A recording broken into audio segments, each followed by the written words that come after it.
ये आकाशवाणी का ग्वालियर केंद्र है।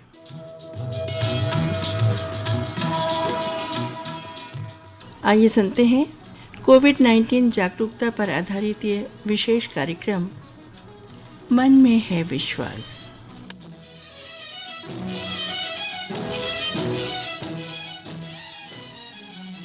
कार्यक्रम सुनने वाले सभी श्रोताओं को कल्पना प्रदीप का नमस्कार।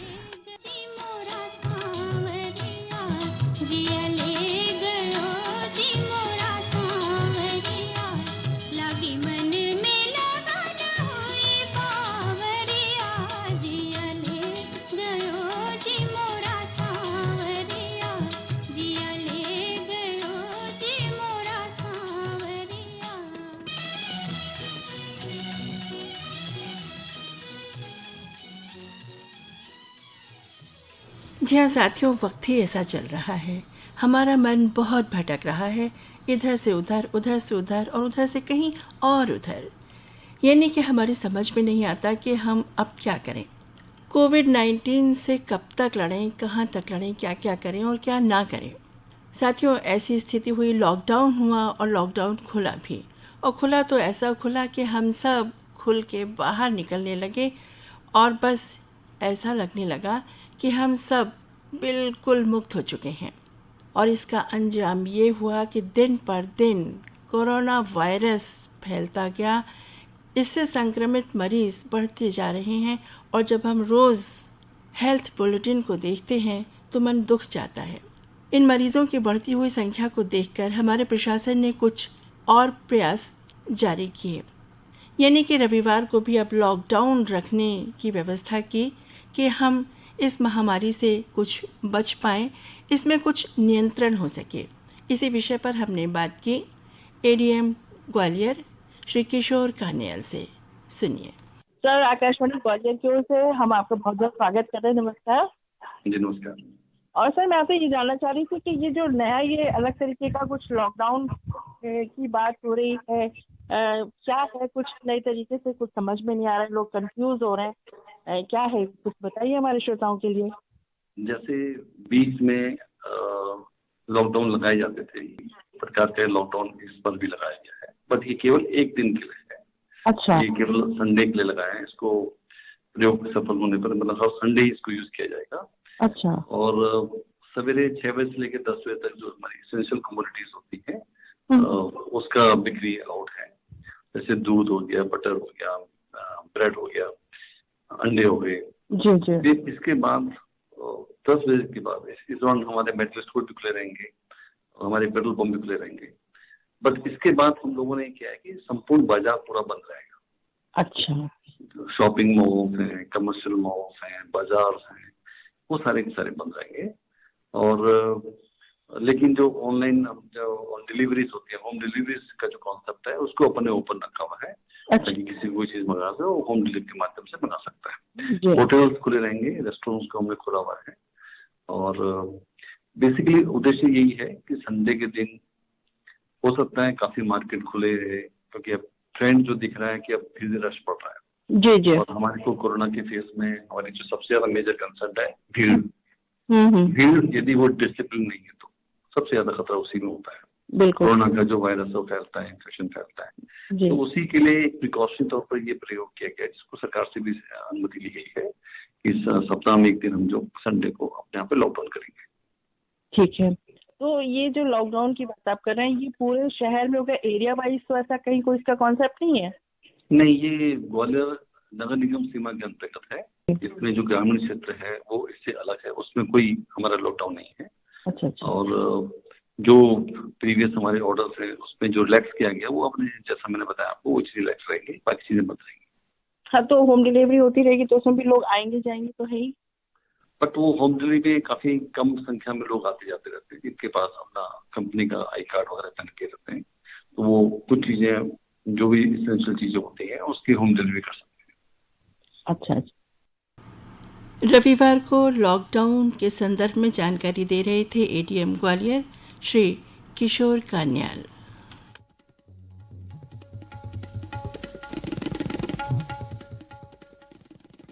कोरोना काल में शास्त्रीय संगीत की शिक्षा और म्यूजिक थेरेपी किस तरीके से क्रियान्वित हो रही है, इस विषय पर हमने जानकारी हासिल की राजा मान सिंह तोमर संगीत और कला विश्वविद्यालय ग्वालियर के संगीत विभाग की विभाग अध्यक्ष प्रोफेसर श्रीमती रंजना टोड़पे से। आइए सुनते हैं। प्रोफेसर रंजना टोड़पे। रंजना जी, आकाशवाणी ग्वालियर की ओर से मैं कल्पना प्रदीप आपका बहुत बहुत स्वागत कर रही हूँ। नमस्कार। नमस्कार। और रंजना जी, आप जितना मैंने बताया इसके अलावा मैं चाहती हूँ कुछ और आप अपना परिचय, हमारे कुछ बच रहा है तो आप अपने श्रोताओं को जरूर बताइए कि आप तो जी क्या कर रही हैं, संगीत में कुछ बता दीजिए हमारे श्रोताओं को, उनको बहुत अच्छा लगेगा सुनकर। मैं ग्वालियर घराने के वरिष्ठ संगीतज्ञ स्वर्गीय पंडित बाला साहब पूछवाले जी की मैं शिष्या हूँ और उनसे मैंने करीब 10-12 साल तक ख्याल गायकी और जो ग्वालियर की विशेष टप्पा गायकी है उसका प्रशिक्षण प्राप्त किया है। बहुत अच्छा। और मैं वर्तमान में राजा मानसिंह तोमर संगीत एवं कला विश्वविद्यालय के संगीत विभाग की विभागाध्यक्ष हूँ और साथ ही मैं आकाशवाणी से भी 20-25 साल से जुड़ी हुई आकाशवाणी की कलाकार हूँ। बिल्कुल बिल्कुल। और जो संगीत से जुड़े या दूसरे भी श्रोता जो इस वक्त आपको सुन रहे हैं वो समझ गए होंगे कि ये वही रंजना टोड़पे इस वक्त बात कर रही हैं जिनका गाना हम जी आए हैं। जी। और मैंने ग्वालियर के जो राजा मानसिंह तोमर हुए हैं तो ग्वालियर की संगीत परंपरा में तोमर वंश का योगदान, इस विषय पर मैंने रिसर्च किया है। बहुत बढ़िया। और जी जानना चाह रही थी कि आजकल जो है ये कोविड-19 की वजह से ये जो माहौल बन गया है तो संगीत जो है ये विधा बिल्कुल अलग है ना जी। और संगीत विधा में किस तरीके से आप मैनेज कर पाती हैं, और आप तो हेड ऑफ द डिपार्टमेंट हैं तो आपको तो सब कुछ देखना पड़ता होगा, फिर आप कैसे क्या कर पाती हैं? मैं बताना चाहती हूँ कि ये लॉकडाउन का जो समय था वो हमारे लिए बहुत कठिन परिस्थिति थी। तो इस कारण जो हमारे विद्यार्थी थे तो बड़े परेशान थे क्योंकि मार्च का महीना और अप्रैल मई में परीक्षाएं होना है। बिल्कुल। तो अब जो बाकी का कोर्स बचा है, सिलेबस बचा है, तो वो किस तरीके से हम पूरा करेंगे। तो संगीत ये ऐसी विधा है कि गुरु मुख से सीखने वाली है, रूबेरू सीना पसीना तालीम जिसको कहते हैं, गुरु शिष्य परंपरा के अंतर्गत। उस ऑनलाइन प्रशिक्षण में जो हमारे विद्यार्थी थे तो जैसे मेरे अंडर जितने भी शिक्षक है उनको मैंने क्लास वाइज उनको टाइम टेबल बना दिया और उनको दे दिया कि आप ये क्लास लेंगे, आप ग्रेजुएशन की ये फर्स्ट क्लास लेंगे, ये आप पोस्ट ग्रेजुएशन की द्वितीय सेमेस्टर लेंगे। इस तरीके से हमने टाइम टेबल बना गया और हमको शासन की तरफ से भी ये आदेश दिए गए कि आपको ऑनलाइन प्रशिक्षण रोज करना है और उसका आपको रिपोर्ट हमारे पास भेजना है। ओहो, अच्छा। तो जी, और साथ साथ ही विद्यार्थियों को ये जो हमारी कोविड-19 महामारी के लिए जो भी हमको प्रिकॉशंस थी उसके बारे में मैसेज बना के आपको विद्यार्थियों को, हर एक विद्यार्थियों के परिवार को भेजना है रोज कम से कम हम 50 मैसेज वहाँ भेजते थे, व्हाट्सएप से, मेल से, फेसबुक पर, और विभिन्न प्रकार के मैसेजेस भेजते थे। तो और साथ साथ हमारा प्रशिक्षण कार्य भी चालू था। तो जैसे बच्चे स्काइप पे जो हमारी एक ऑनलाइन प्रशिक्षण की व्यवस्था है उसमें हम बच्चों के साथ जुड़ते थे और एक टाइम देते थे कि भाई 2 बजे, 3 बजे या 1 बजे आप यहाँ पर उपस्थित रहेंगे। बच्चे स्काइप डाउनलोड करते थे और उसके बाद हमारे साथ जुड़ते थे और हम प्रशिक्षण उनको देते थे। अच्छा। लेकिन दिक्कत ये होती थी कि जो हमारे बच्चे गाँव से आते हैं, यानी जिनके यहाँ नेट नहीं है या जिनके यहाँ मोबाइल की व्यवस्था नहीं है, कई बच्चे गरीब तबके से आए हैं। अपने जो विश्वविद्यालय में विद्यार्थी है वो ग्वालियर के आसपास के छोटे छोटे कस्बों से यहाँ पर सीखने आते हैं। उनको संगीत क्या है, यानी संगीत सीखना है हमें, यही उद्देश्य लेकर वो हमारे पास आते हैं। तो उन लोग की बड़ी दिक्कत होती थी कि उनके यहाँ नेट नहीं चलता था या उनके यहाँ हमारी हम जो क्लास चलाते थे तो वो वहां तक यानी ले नहीं पाते थे, तो वो बड़े दुखी होते थे कि मैडम हम लोग सीखना तो चाहते लेकिन नहीं आ पा रहे हैं। लेकिन दूसरा इसका पहलू था कि जो लोग हमसे जुड़ते थे तो उन विद्यार्थियों को हम अपना प्रशिक्षण देते, यानी एक मैं पहले गाती थी और उसको वो दोहराते थे, क्योंकि हम वो जो क्या गा रहे हैं वो हम सुन नहीं सकते थे और हमारा वो सिर्फ सुन सकते थे और उसका यानी सुनकर उसकी कॉपी कर सकते थे। ठीक है। तो ये एक साथ हम लोग नहीं कोई भी चीज गा सकते थे, तो ये थोड़ा सा विपरीत उसका व्यू था। तो लेकिन इन सभी परिस्थितियों को देखते हुए हमने ये प्रशिक्षण कार्य शुरू किया, फिर उनको स्टडी मटेरियल देना शुरू किया। हम किताबों से स्टडी मटेरियल तैयार करते थे और व्हाट्सएप पे उनको डालते थे और पूरा यानी सिलेबस हमने उनको स्टडी मटेरियल पूरा उनको प्रोवाइड किया और वो बड़े खुश थे कि हमें घर में बैठकर सब प्राप्त हो रहा है। और संगीत के लिए भी जो मैं राग या जो हमारे कोर्स में कुछ बंदिशें होती थी उसको रिकॉर्ड करके मैं अपने आवाज में रिकॉर्ड करके उनको व्हाट्सएप से या मेल द्वारा मैं भेजती थी और वो बच्चे फिर उसको सुनकर गाते थे और वो मुझे भेजते थे कि मैडम ये मैंने ठीक गाया क्या, ये कैसा है। इस तरीके से व्यवस्था थी, लेकिन इसके पॉजिटिव परिणाम तो है, लेकिन विपरीत परिणाम भी ये थे कि भाई जो रूबेरू हम गुरु शिष्य परंपरा के अंतर्गत उनको कुछ ऐसी चीजें कि जो हमारे गले से उनके गले से मुझे निकालना है वो मैं नहीं कर पाती थी। लेकिन चूंकि ये ऑनलाइन प्रशिक्षण था तो उसमें विद्यार्थियों की संख्या बढ़ गई। विद्यार्थी जो क्लासेस में नहीं आ पाते थे किन्हीं कारणों के वजह, तो वो क्लास हमारी पूरी भर जाती थी यानी ऑनलाइन प्रशिक्षण में।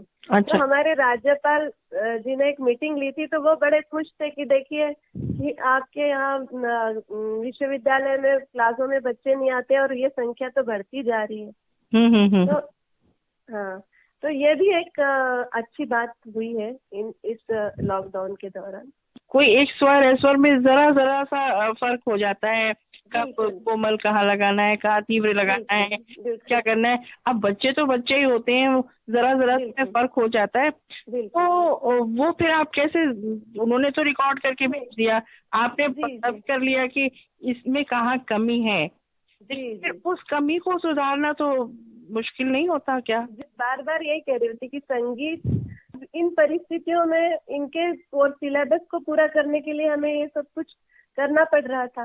और दूसरी बात ये है कि जो बिल्कुल नए जिनको शुरुआत करना है, जिनको सारे गमा पधा निसा ये यहीं से शुरुआत करनी है, तो उनको थोड़ी प्रॉब्लम आती है। लेकिन जो बच्चे शुरू में कुछ सीखे हैं, यानी जिन्होंने एक साल 2 साल प्रशिक्षण लिया है, तो वो जल्दी समझ जाते हैं।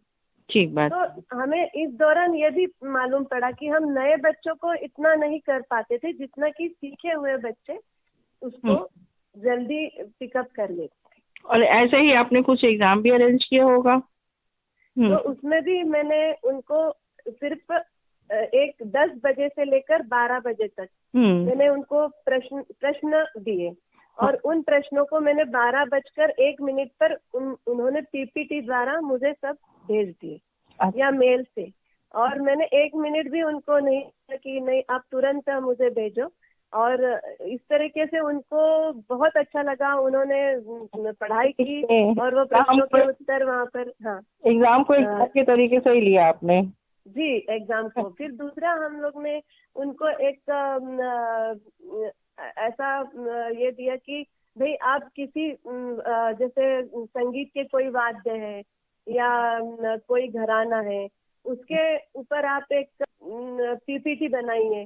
उसके ऊपर कोई ऐसा कि किसी कलाकार के 10 कलाकारों के गायन की एक सीडी लेकर या उसका कुछ अंश लेकर उस तरीके के एक विषय पे, किसी विषय पर आप कोई प्रयोगात्मक हमको पीपीटी बना के भेजिए।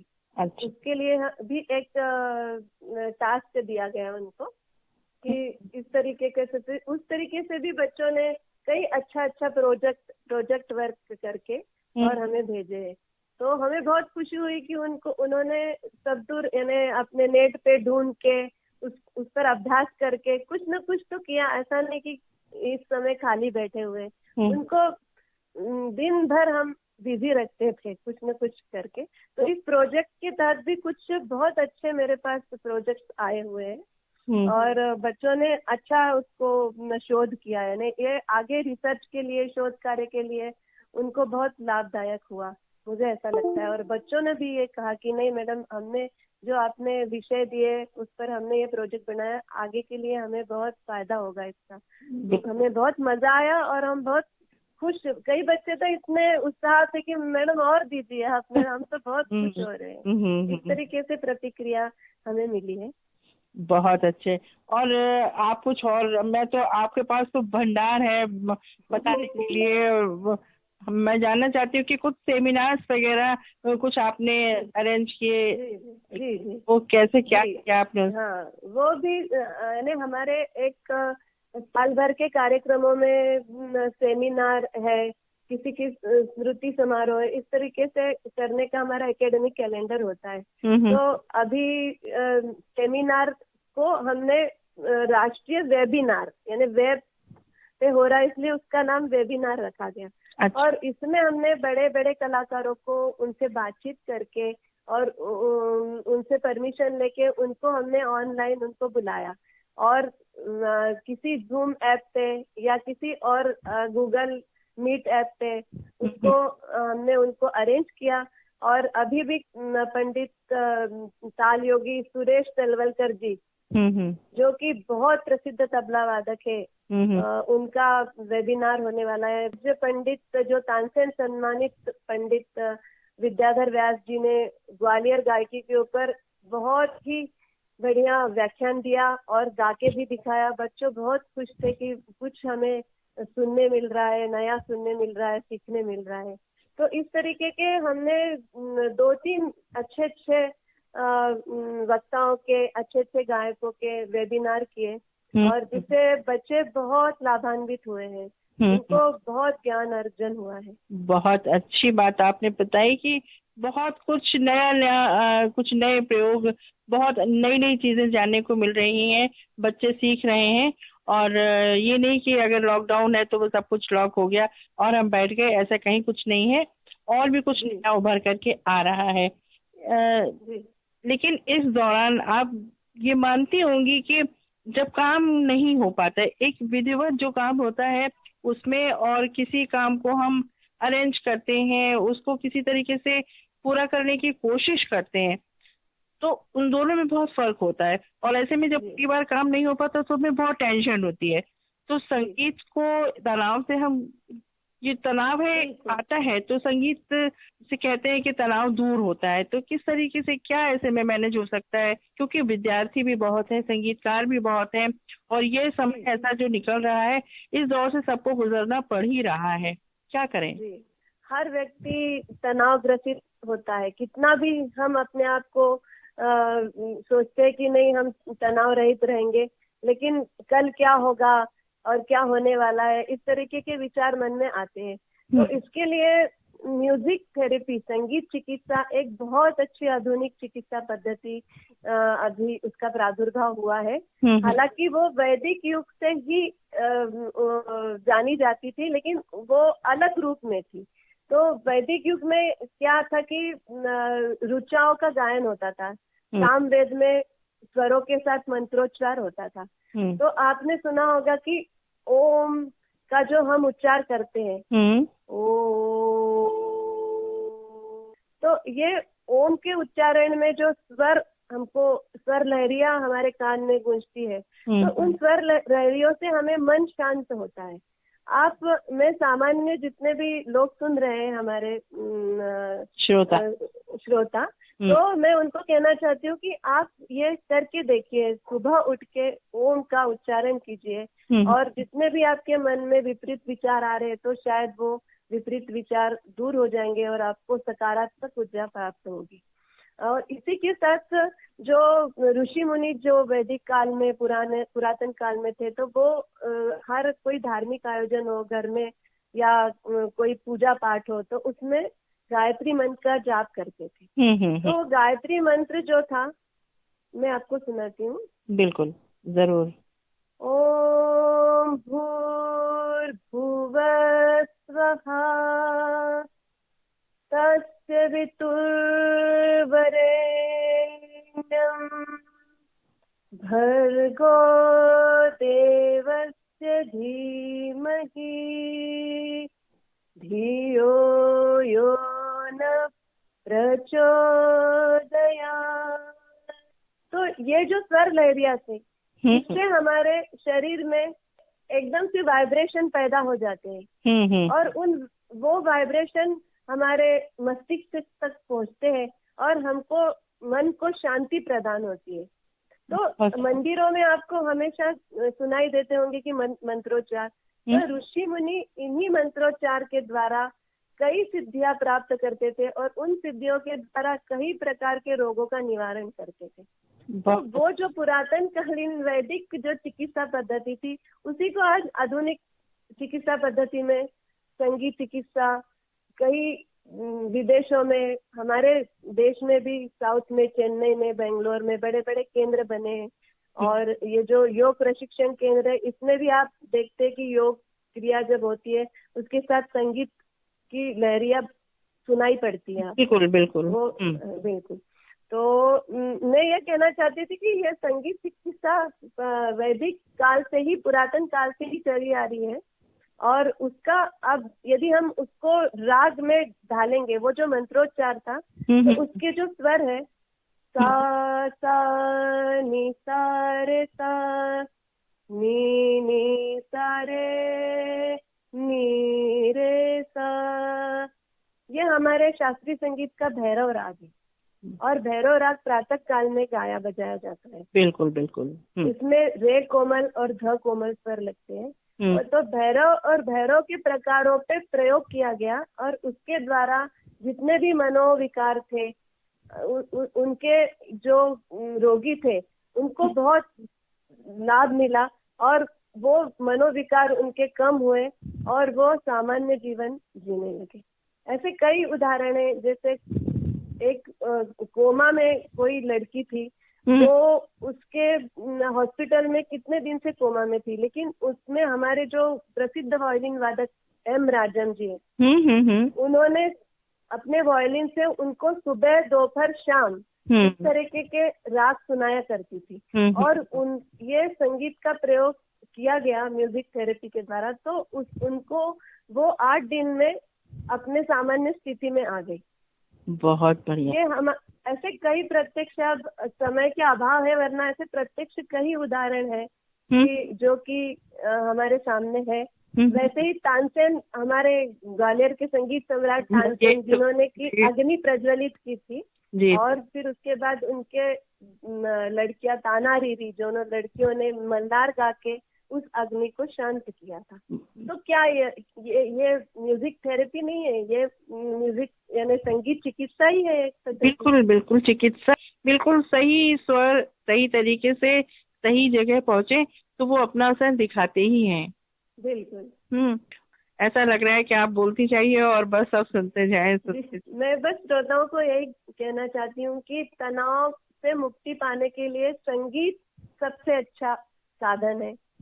और संगीत में सिर्फ शास्त्रीय संगीत ही नहीं कर रही, शास्त्रीय संगीत पर आधारित आप फिल्मी गीत सुनिए, सुगम संगीत सुनिए, भजन, सुबह उठ के भजन लगाइए, तो आपको जरूर मन की शांति मिलेगी और दिन भर आपका जो कार्य है वो सुचारू रूप से चलेगा। और इन कोविड-19 लॉकडाउन के परिस्थिति में आप जरूर इसका प्रयोग करिए और मेरा यानी ऐसा बिल्कुल कहना है कि बिल्कुल आप लाभान्वित हो और इस स्थिति में आप घर रहिए, सेफ रहिए, अपने आप को सेफ रखिए, दूसरे को भी आप तकलीफ में मत डालिए और संगीत सुनते रहिए। संगीत आपको शक्ति प्रदान करेगा, ऊर्जा देगा, सकारात्मक ऊर्जा आप में को मिलेगी और आप ये जो परिस्थिति है वो आराम से निकल जाएगी। मैं तो कहती हूँ कि इन परिस्थितियों की बात नहीं, परिस्थिति इसके अलावा और भी कोई भी हो वो भी निकल जाएगी, है ना। हमारी परिस्थितियां हमेशा सुख दुख आते जाते रहते हैं, जी हमेशा समय एक सा नहीं रहता है। प्रोफेसर रंजना टोडपे, आपने संगीत के बारे में बहुत अच्छी जानकारी दी। आप राजा मान सिंह तोमर संगीत विश्वविद्यालय की हेड ऑफ द डिपार्टमेंट हैं। ये जानकर हमारे सभी श्रोता बहुत खुश हो रहे होंगे कि ग्वालियर घराने की, ग्वालियर की एक बड़ी विद्वान संगीतज्ञ की बात उन्होंने इतने ध्यान से सुनी और बहुत कुछ समझा होगा, और इस पर मनन करेंगे, चिंतन करेंगे, गाएंगे, गुनगुनाएंगे, खुश रहेंगे। आपसे बात करने के लिए बहुत बहुत धन्यवाद मैडम। नमस्कार। आपको भी धन्यवाद।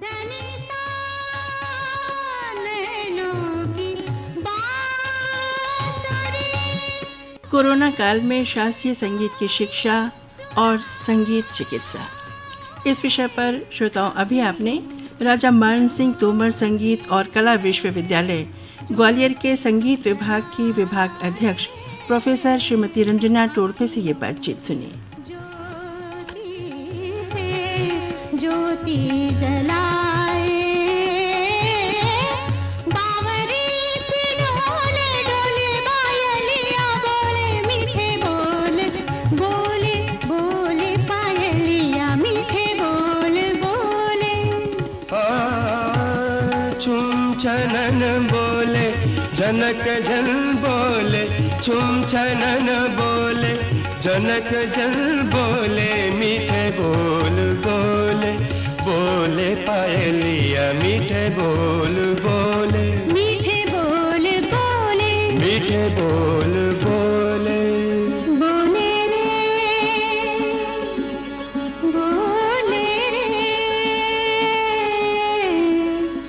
पायलिया मीठे बोल बोले।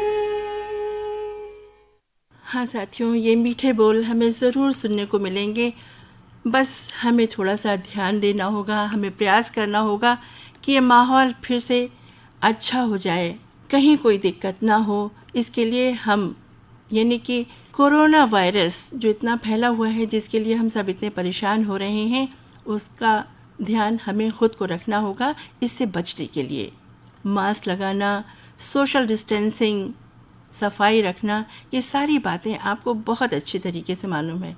इन सब बातों का ख्याल रखिए, स्वस्थ रहिए, खुश रहिए। अभी आप सुन रहे थे कोविड-19 जागरूकता पर आधारित हमारा ये विशेष कार्यक्रम मन में है विश्वास।